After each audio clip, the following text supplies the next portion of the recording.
Saudara, Mahkamah Konstitusi menerima 149 pendaftaran gugatan hasil Pilkada 2024. Ratusan gugatan itu didaftarkan terkait hasil Pilkada tingkat kabupaten dan kota.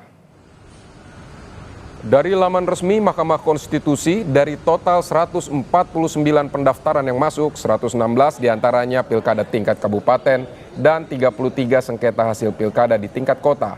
Sesuai undang-undang, Mahkamah Konstitusi menerima pendaftaran sengketa Pilkada 2024 dalam kurun waktu 3 hari setelah penetapan oleh KPU daerah.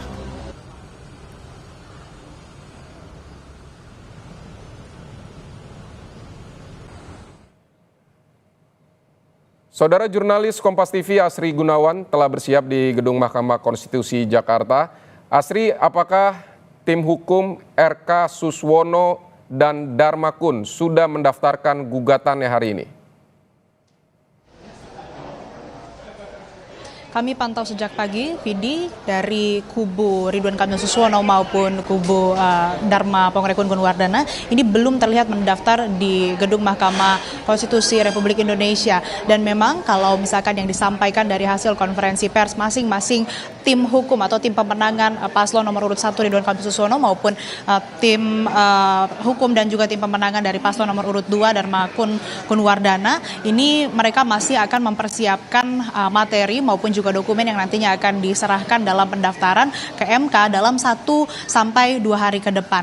Dan kami juga mengecek di website resmi MKRI, Vidi dan saudara, seperti yang tadi Anda sebutkan juga, di website tersebut pendaftaran sengketa maupun juga permohonan perkara Pilkada serentak tahun 2024 ini untuk pemilihan gubernur belum ada yang mendaftar atau 0.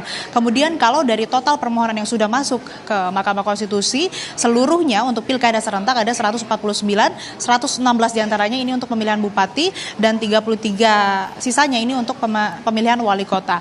Dan kalau kita melihat pada peraturan Mahkamah Konstitusi nomor 3 tahun 2004 dan juga syarat yang diatur dalam Undang-Undang nomor 10 tahun 2016 tentang Pilkada, bahwa peserta Pilkada ini bisa ataupun juga paling lambat mengajukan permohonan atau gugatan ini paling lambat 3 hari kerja terhitung dari hari pengumuman hasil perolehan rekapitulasi suara Pilkada yang dilakukan. Kemudian kalau kita lihat juga dari masing-masing tim pemenangan maupun tim hukum paslon menyebutkan punya masing-masing faktor ataupun juga pertimbangan yang menjadi keberatan, akhirnya mereka memutuskan untuk mengajukan atau mendaftarkan gugatan ke MK. Kalau dari kubu Ridwan Kamil Suswono atau paslon nomor urut 1, tim pemenangannya menjelaskan bahwa ada dugaan kecurangan di TPS, kemudian juga ada dugaan distribusi formulir C pemberitahuan atau C6 yang dinilai tidak merata, sehingga para pemilih ini tidak diberitahu ataupun juga tidak mendapatkan haknya untuk kemudian bisa disosialisasikan, begitu mendapatkan sosialisasi untuk kemudian bisa mencoblos. Ini kalau dari kubu RK sendiri mengaku sudah mencoba untuk melaporkan ke Bawaslu namun belum ada tindak lanjut, dan ini yang menjadi salah satu atau salah 2 poin dari gugatan yang akan disampaikan ke MK. Kalau dari tim pemenangan atau tim hukum pasangan calon nomor urut 2 Dharma Pongrekun Gunwardana sebetulnya tidak jauh berbeda dengan RK Suswono. Ia pun menyebutkan bahwa tadi soal formulir C6 yang dinilai tidak merata ini yang akan kemudian salah satunya dimasukkan ke dalam gugatan yang akan didaftarkan ke MK begitu. Nah, nantinya memang saat pendaftaran Vidi dan saudara ini harus melengkapi beberapa dokumen dan juga persyaratan untuk kemudian nanti bisa diterima oleh MK, dan nanti pun kalau ada kalau ada kekurangan atau ketidaklengkapan dari dokumen dan persyaratan nantinya juga perlu diperbaiki oleh masing-masing paslon. Kalau kita lihat dari hasil pengumuman kemarin dilakukan hari Minggu, artinya 3 hari kerja dari pengumuman, ini paling lambat hari Rabu. Kami juga media yang memantau di gedung MK masih menunggu, tadi kabarnya akan dilakukan hari ini begitu kalau dari paslon nomor urut 1 Ridwan Kamil Suswono. Tapi sampai saat ini kami belum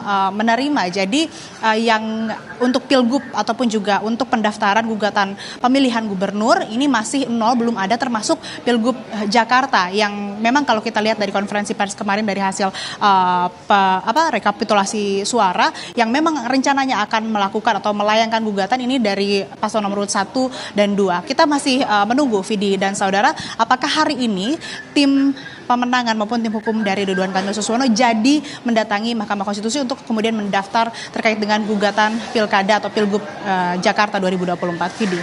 Asri, nanti kalau tim Ridwan Kamil Suswono maupun Darmakun datang untuk mendaftar, selanjutnya bagaimana alur gugatan sengketa pilkada ini berproses di MK? Ya, tadi juga dijelaskan oleh Ketua Mahkamah Konstitusi Soehartoyo bahwa ada sejumlah rangkaian yang akan dilalui oleh masing-masing peserta pilkada kalau kemudian melakukan gugatan. Nah, kalau dari website resmi ini sebetulnya ada 18 tahapan. Nah, yang pertama nanti mulai dari pemeriksaan kelengkapan setelah melakukan pendaftaran sampai akhirnya nanti menetapkan pihak-pihak terkait ataupun juga pihak yang nantinya akan